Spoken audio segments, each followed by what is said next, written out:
Ito pa isa. Close ban mga kabisyo. Grabe to. Umaantar ba? Tahimik na tahimik. Ayun pa sa loob. Parang umaandar yung makina. Patay yung makina, umaandar. Isuzu, Canter. Canter. Ayan, Canter na 5 stud. Grabe yan.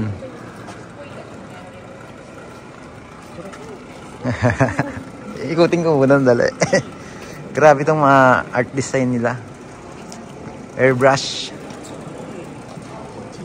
Side grill.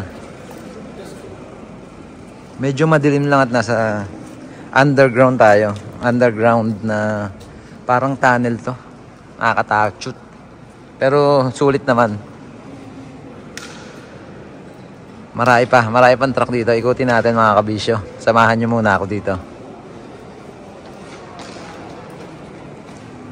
Ibang design naman yung kanyang ano, ball emblem. Parang Superman design. Decotora bumper.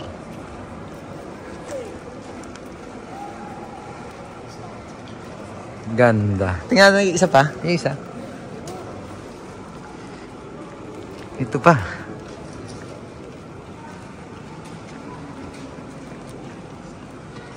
Wow, wow. Tingin ko Isuzu naman to. Ganda mga kabisyo.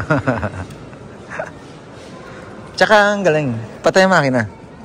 No? May extra battery siguro sila. Ganda. Tsaka kakaiba yung naging pwesto nila. Sa ilalim tayo ng ano, minahan. Dito sa Tochigo, mami? Tochigo? Tochigi pala kami. Tochigi Prefecture. Yung lugar namin ngayon.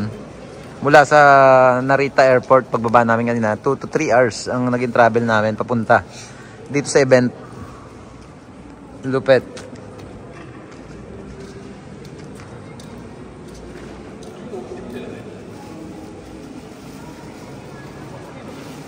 Ganda ng mga marker lamp niya. Running light syempre. Umiikot niya sa mismong body niya.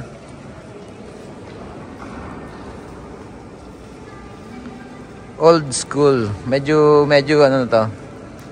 Medyo may edad na yung L pero ano pa rin. Na-preserve nila yung decoration niya. Meron dyan nakalagay. Ayan. Sanban Boshi. Yun pala yan. With striking red and black tones. This Showa era Decotora revives the spirit of its time. Oo nga, na-preserve nila yung quality nung unit. Medyo ano na ito, mami? Rising.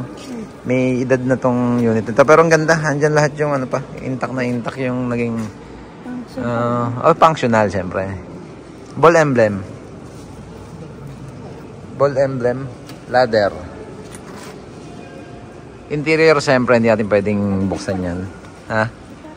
May kwarto. Siguro yung mga close band kasi lang Japan din. Ginagawa din na lang parang living room yung likodan ng body nila. Or yung mismong close band body.